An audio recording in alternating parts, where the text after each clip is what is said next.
Welcome back again stock market के full course में, जहां पे हम सेकेंड पार्ट पढ़ने वाले हैं, जो कि है स्टॉक मार्केट का एनालिसिस करना। प्रीवियस पार्ट में हमने पढ़ा कि स्टॉक क्या होता है, कैसे होता है, क्या रिस्क इन्वॉल्व होता है, क्या क्या चीजें हमें फैक्टर पता होनी चाहिए, क्या क्या चीज हमें फॉलो करना चाहिए, एंड व्हाट अबाउट और जो इन्वेस्टर ने बड़े बॉस बोलते हैं। ठीक है, now stock market analysis, fundamental analysis, जो कि तीनों मार्केट में होता है, फॉरेक्स क्रिप्टो में भी होता है, इसमें भी है, बट तीनों में ये चीज डिफरेंस होती है। किसी में कुछ और पे ज्यादा फैक्टर होते हैं, किसी में कुछ और होते हैं। सो समझते हैं कि स्टॉक मार्केट में ये चीज कहां पे ज्यादा फंडामेंटल, कहां पे ज्यादा बेस्ड होता है। ठीक है, फंडामेंटल एनालिसिस सिंपल से एनालिसिस है। फंडामेंटल में ऑलरेडी बता चुका हूं, किसी कंपनी का बैकग्राउंड जानना, किसी का भी बैकग्राउंड जानना, ठीक है, वो होता है फंडामेंटल। उसका बैकग्राउंड क्या है, क्या वो मजबूती है बैकग्राउंड में कि नहीं है। ठीक है, पता है कोई एक घर खड़ा हो गया बट उसका जो नींव है वो मजबूत नहीं है, तो उसे हम क्या बोलेंगे, फाउंडेशन उसका खराब है। ठीक है, अब जिसका फाउंडेशन मजबूत है ना, वो घर कभी गिरेगा नहीं। तो सेम फंडामेंटल जिसका स्ट्रांग है, वो स्टॉक हमेशा बढ़ता रहेगा। अब फंडामेंटल के लिए हमें क्या क्या करना पड़ेगा, इनकम स्टेटमेंट, क्योंकि ये स्टॉक है, स्टॉक कंपनी का है, तो कंपनी इनकम कर रही है, प्रॉफिट कर रही है, लॉस कर रही है, क्या कर रही है, वो होता है इनकम स्टेटमेंट। बैलेंस शीट, कि कंपनी के ऊपर कोई लोन नहीं है, कंपनी पे कर्जा नहीं है, कंपनी कहां से लोन लेके रखी है, किधर किधर अपना पैसा किधर किधर फ्लो कर रही है, तो balance sheet. Cash flow statement, किधर पैसा जा रहा है, किधर से आ रहा है, सब कुछ समझना। की रेशियो, मैंने फर्स्ट वीडियो में बताया था ना कि इसको हम आगे समझेंगे अच्छे से, वहां पे बस ये जानना जरूरी था कि ये टर्म होते हैं। अभी समझते हैं होता क्या। पी रेशियो क्या होता है, प्राइस टू अर्निंग। ये measure how much investor are willing to pay per dollar of earning. ठीक है, तो एक जितना जो भी हमारे क्या बोलते हैं, ये जो कॉन्सेप्ट बनाया गया है, तीन चीजें हैं, ये बहुत इंपॉर्टेंट रेशियोज होते हैं। ठीक है, स्टॉक मार्केट के, जहां पे जो पहला है पी रेशियो, जो कि इन्वेस्टर बिलिंग, एक इन्वेस्टर जो है वो कितना सोच रहा है पे कर सकते हैं फॉर अर्निंग पर डे। ठीक है, compare to the PV ratio. PV क्या होता है, price to book value ratio. देखो ये क्या होता है ना, कि एक्चुअल बुक वैल्यू क्या है किसी स्टॉक की। कुछ स्टॉक्स ऐसे हैं जिनकी बुक वैल्यू 500 है, बहुत बड़ी कंपनी है, बहुत बड़ी कंपनी है, मैं नाम नहीं लूंगा अभी फिलहाल के लिए, ये आपके ऊपर छोड़ता हूं कि आप कमेंट करके बताओ कि कंपनी कौन सी है जिसकी बुक वैल्यू जो है मात्र 1000 रुपए है, अब प्रेजेंट टाइम ट्रेड कर रहा है 22 से 2500 के नियर अराउंड चेक कर रहा है। ठीक है, तो एक्चुअल में बुक वैल्यू होती क्या है, कि अगर किसी केस में स्टॉक मार्केट में ये जो कंपनी बंद हो रही है, ठीक है, तो आपका पैसा किस प्राइस पे होता है ना, वापस किया जाएगा।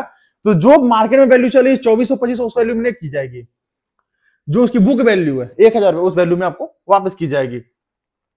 Return on equity indicate how efficiently the company used to shareholder equity to generate the profit. जो कंपनी पे एक रिटर्न ऑन इक्विटी होता है, जो कंपनी जो इन्वेस्टर पैसा लगाए हैं उस पर कंपनी किस हिसाब से ग्रो कर रही है, रिटर्न ऑफ इक्विटी। ठीक है, पी रेशियो के बारे में आगे थोड़ा और डिटेल में पढ़ेंगे, अभी भी बता रहा हूं पी रेशियो शॉर्ट में, क्योंकि P ratio is the most important ratio. इस पे फंडामेंटल एनालिसिस पे इस पॉइंट को लेके कई स्टडीज भी हैं, तो आगे हम इस बारे में पढ़ेंगे। फंडामेंटल में इतना काफी है। ठीक है, 6 पॉइंट है, आप समझ गए तो आप फंडामेंटल समझ गए। ठीक है, now back to the technical analysis, जो कि इंपॉर्टेंट है, क्योंकि जो इन्वेस्टर है स्टॉक मार्केट में वो बहुत कम है। ठीक है, क्योंकि इन्वेस्टिंग के लिए एक लंबा अमाउंट चाहिए ताकि आप एक अच्छा कर सको इन्वेस्टिंग। छोटे अमाउंट से भी कर सकते हैं, बट जनरली बहुत ज्यादा लोग करते हैं क्या, डे ट्रेडिंग। तो डे ट्रेडिंग की सबसे इंपॉर्टेंट चीज जो होती है वो होती है टेक्निकल एनालिसिस। टेक्निकल एनालिसिस क्या है, एक मेथड जहां पे मार्केट आज और कल कैसे चलने वाला है, वो हम टेक्निकल एनालिसिस का यूज करके प्रेडिक्ट करते हैं। सिर्फ देखते हैं कि कैसा हमारा प्रेडिक्शन चलता है, उस हिसाब से हमारे जो भी प्रॉफिट एंड लॉसेस होते हैं। Now chart types. ठीक है, तो चार्ट टाइप्स क्या क्या होते हैं आपके स्टॉक मार्केट में, चाहे फॉरेक्स में, ये क्या ना ट्रेडिंग व्यू का चार्ट टाइप दिखा रहा है, तो ये तीनों मार्केट में आपको देखने को मिलेगा। फॉरेक्स में भी इस चीज को मैंने बताया। चार्ट टाइप क्या है, सिंपल से जहां पे लाइंस दिख रहे हो लाइन चार्ट है, जहां पे सिर्फ बार दिख रहे हो बार चार्ट है, और जहां पे कैंडल्स दिख रहे हो ग्रीन और रेड, कैंडलस्टिक चार्ट है। सबसे ज्यादा यूज होने वाला चार्ट कौन सा है, कैंडलस्टिक चार्ट है। वो दो चार्ट पे आप समझ गए। तीसरा ये टाइप है जिसको आपको और अच्छे से समझना है। Now, what is the moving average using indicators? The moving average I define the trend by smoothing out price data. Previous जो प्राइजेस होते हैं, ठीक है, उनके डाटा को कैप्चर करके एक लाइन ड्रॉ होती है। वो लाइन ये बताती है कि अगर इस लाइन से ऊपर मार्केट है तो बुलिश, नीचे है तो बेयरिश। ये 200 डे होता है, 50 डे होता है, 100 डे होता है, 21 डे होता है, 9 डे होता है, 5 डे होता है। जैसे जैसे जिसको अच्छा लगता है अपनी स्ट्रेटजी के हिसाब से वो यूज करता है। इस पे वीडियो पे कुछ स्ट्रेटजी भी है जिनका वीडियो इस कोर्स से अलग से आएगा, क्योंकि वो स्ट्रेटजीज है, ठीक है, उसको अलग से बताया जाएगा तो आपको ज्यादा बेटर समझ में आएगा, क्योंकि पहले आपको स्टॉक मार्केट जानना जरूरी है क्या है, फिर उसके बारे में उसमें से एक एक पेड़ को, एक एक फल को तोड़ के खाया जाएगा बाद में, ठीक है। आरएसआई तीनों मार्केट में बताया। आरएसआई सिंपल सा क्या है, एक जोन है, 3 लाइन का एक जोन होता है जो कि ये बताता है कि मार्केट क्या ओवरबॉट है या ओवरसोल्ड है, ठीक है। ओवरबॉट क्या मतलब कि ऑलमोस्ट बहुत ज्यादा बाइंग हो चुकी है, किसी भी टाइम हो सकता है उसमें सेलिंग आ सकती है। ओवरसोल्ड क्या कि कोई स्टॉक ऑलमोस्ट बहुत ही ज्यादा सेल हो चुका है। अगेन ये बता रहे हैं ये इंडिकेटर्स है, इंडिकेटर के बेस पे हम कुछ नहीं कर सकते हैं, ठीक है। इंडिकेटर पे बेस पे हमें एक इंडिकेशन मिलता है, देन हम अपना और भी रिसर्च एनालिसिस करते हैं, देन हम उसके बाद टेक एक्शन लेते हैं। एमएससीडी अगेन तीनों पार्ट में मैंने बोला है कि ये थोड़ा सा ज्यादा है, मतलब क्या होते हैं एडवांस लेवल चीज है, तो इसको अभी जानने की जरूरत नहीं है, कि अभी खिचड़ी इसकी बनाने की जरूरत नहीं है। टाइप ऑफ ट्रेंड, ट्रेंड किस टाइप के होते हैं।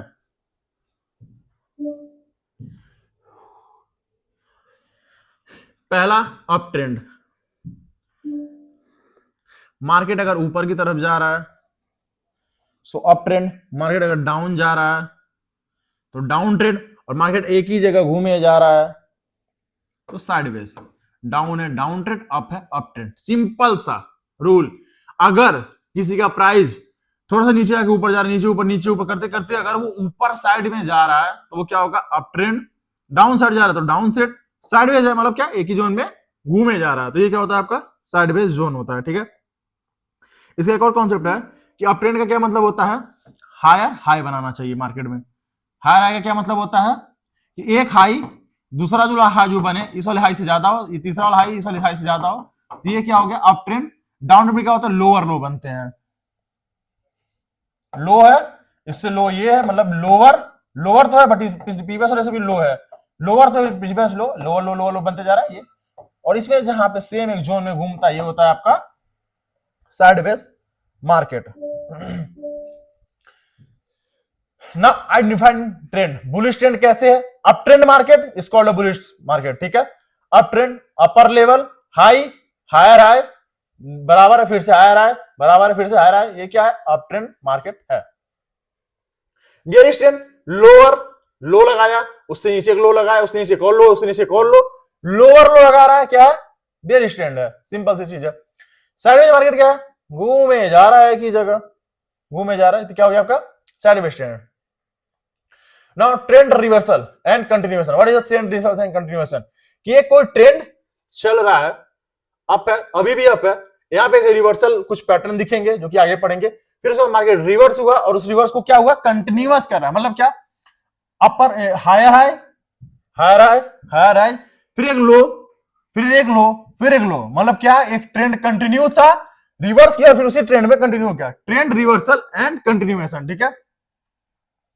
रिवर्सल क्या होता है, यहां से जो कर रहा है ये रिवर्सल का पार्ट है, और ये जो है ना ये कंटिन्यूअस का पार्ट है, मतलब एक मार्केट अप ट्रेंड में था फिर कंटिन्यू करके अप ट्रेंड में गया, फिर कंटिन्यू करके अप ट्रेंड, फिर यहां से रिवर्स लिया, फिर डाउन ट्रेंड में कंटिन्यू हुआ, फिर डाउन ट्रेंड में कंटिन्यू हुआ, ठीक है। ट्रेंड रिवर्सल एंड कंटिन्यूएशन, ठीक है, पैटर्न होते हैं इनके, जो अलग अलग पैटर्न्स होते हैं ट्रेंड रिवर्सल एंड कंटिन्यूएशन के एक पैटर्न्स होते हैं। तो ये आते इंडिकेटर है, इंडिकेटर क्या 200 डेली हम ये सब यूज करेंगे तो हमें पता चलेगा कि मार्केट नीचे तो आ रहा है बट उस लाइन के नीचे नहीं आ रहा है, इसका मतलब क्या मार्केट अभी भी बुलिश है। अब ट्रेंड कंटिन्यूएशन पैटर्न में जो सबसे इंपॉर्टेंट होते हैं वो फ्लैग एंड पोल्स होते हैं, ठीक है। अब इसको ये चीज समझो, what is the trend continuation, मतलब क्या अप ट्रेंड में था फ्लैग बनाया फिर अप ट्रेंड में गया, मतलब क्या जो इसका ट्रेंड था उसको क्या किया कंटिन्यू किया। सेम ऐसे अगर डाउन ट्रेंड मान लो आ रहा है ऐसे ऐसे ऐसे, फिर एक फ्लैग बनाया फिर एक ऐसे डाउन हुआ, तो ये क्या किया डाउन था फिर से डाउन हुआ, मतलब क्या हुआ डाउन ट्रेंड है, ये अप ट्रेंड को कंटिन्यू कर रहा है, डाउन ट्रेंड को कंटिन्यू कर रहा है। Now industry analysis, what is the industry analysis, देखो फंडामेंटल आपने समझ लिया, टेक्निकल एनालिसिस क्या होता है वो समझ लिया, ठीक है। टेक्निकल एनालिसिस में बहुत सी छोटी छोटी चीजें यहाँ पे लाइक ट्रेंड समझा आपने, ट्रेंड लाइन समझा, ट्रेंड कंटिन्यूएशन पैटर्न समझे। एक इंपॉर्टेंट चीज समझो, अगर ये इंपॉर्टेंट लाइन बोलने जा रहा हूं, अगर ये लाइन नहीं समझ में आई तो आप जो है टेक्निकल एनालिसिस नहीं समझ पाएंगे अच्छे तरीके से। वो लाइन क्या है, सिंपल सी लाइन जो मैं पिछले दोनों कोर्स में बोला हूं, क्या कि 2022 का एक हमारा वीडियो पड़ा होगा जो कि 1 घंटा 46 मिनट का होगा, जाओ उसको देख कर आओ, बिना उसके देखे आप सब अच्छे तरीके से टेक्निकल एनालिसिस नहीं समझ पाओगे, ठीक है। अब स्टार्ट करते हैं तीसरी इंडस्ट्री। इंडस्ट्री एनालिसिस क्या होता है कि अलग अलग इंडस्ट्री लाइक कभी कभी क्या होता है फार्मा सेक्टर ग्रो कर रहा है, कभी आईटी सेक्टर ग्रो कर रहा है, कभी मोटर व्हीकल सेक्टर ग्रो कर रहा है, कभी तेल का प्राइस घट गया तो कोई और सेक्टर ग्रो कर रहा है, कभी ये चीज यहाँ पे चली गई तो ये सेक्टर ग्रो कर रहा है। तो सेक्टर एनालिसिस भी जैसे क्या होता है कि एक अच्छी न्यूज आई, एक मान लो एक बजट हुआ जिसमें बजट में कुछ हेल्थ के लिए अच्छी अच्छी चीजें दी गई हैं, तो जाहिर सी बात है हेल्थ के सेक्टर के जो स्टॉक है वो ज्यादा भागेंगे। तो आपका फोकस क्या होना चाहिए, हेल्थ सेक्टर के स्टॉक्स पे, ठीक है। उसी तरह जो भी न्यूज चलते हैं बड़े बड़े इंडिया में जिस चीज पे न्यूज है, वो न्यूज किस सेक्टर पे इंपैक्ट डालना है उस सेक्टर में एनालिसिस करके भी इन्वेस्टमेंट किया जाता है, जिसको कहते हैं sector industry analysis. Sector and industry, sector क्या, overview of a border industry group like technology हो गया, हेल्थ केयर हो गया, फाइनेंस हो गया, बहुत तरह की इंडस्ट्री क्या होता है, detail of the specific industry with in the sector, semiconductor industry हो गया विद इन टेक्नोलॉजी, ठीक है। की मेट्रिक्स क्या होते हैं, सेक्टर क्या होता है, पूरी टेक्नोलॉजी कंपनी हो गई, उसमें भी एक की लेवल होते हैं, टेक्नोलॉजी में भी क्या चीज क्या होते हैं, सेमीकंडक्टर है कि टेक्नोलॉजी किस बेस्ड है, तो वो हो जाता है इंडस्ट्री होता है। की मेट्रिक्स क्या है, कंपनी की ग्रोथ है, रेगुलेटरी है, एनवायरमेंट है, ठीक है, ये सारी चीजें मैटर करती हैं।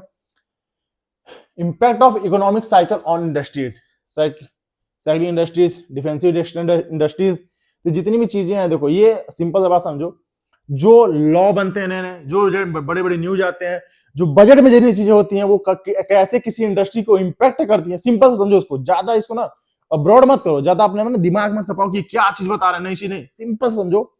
गवर्नमेंट है, हर बार कुछ ना कुछ डाटा रिलीज कर रही है, हर समय कुछ ना कुछ एक्शन ले रही है, तो उस एक्शन का, उस डाटा का, उस बजट का क्या इंपैक्ट पड़ रहा है, उस रेगुलेशन का क्या इंपैक्ट पड़ रहा है, किस इंडस्ट्री में इंपैक्ट पड़ रहा है, किस एरिया में उसका इंपैक्ट पड़ रहा है, उस एरिया को बस फोकस करना, it's called industrial analysis. Stock analysis techniques, तीन तरह के स्टॉक एनालिसिस टेक्निक्स हैं। फंडामेंटल आपने पढ़ लिया, टेक्निकल आपने पढ़ लिया, दोनों को साथ में जब करेंगे तो क्या होगा, इंटीग्रेशन। फंडामेंटल क्या कि कंपनी का पीबी रेशियो, उसकी बैलेंस शीट, सारी चीज डालना जो अभी प्रीवियस में पढ़ के आ रहे हैं फंडामेंटल।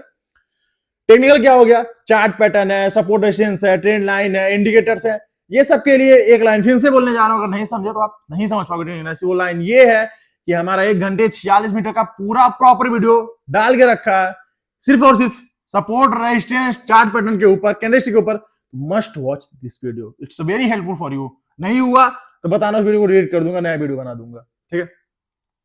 दोनों का साथ में एनालिसिस करना कॉल्ड इंटीग्रेशन एनालिसिस, जहां पे फंडामेंटल एनालिसिस को टेक्निकल एनालिसिस को साथ में हम यूज करते हैं। Now come back to the third part which is the candlestick pattern. यहां पे चार्ट पैटर्न के आपको पार्ट इस स्टॉक के सीरीज में नहीं मिलेंगे। क्यों नहीं मिलेंगे, क्योंकि ऑलरेडी इसका वीडियो बना हुआ है, 1.5 से 2 घंटे का वीडियो, जाकर उसको वॉच कर लेना। मिलते हैं नेक्स्ट वीडियो में। वीडियो तो मैं शूट आज ही करूंगा, बट आपके लिए इंतजार करना पड़ेगा 24 घंटे का। कल को शाम को फिर से आके यहीं पे वीडियो अगर आप पार्ट देख लेना, जो कि कैंडलस्टिक एनालिसिस। मिलते हैं।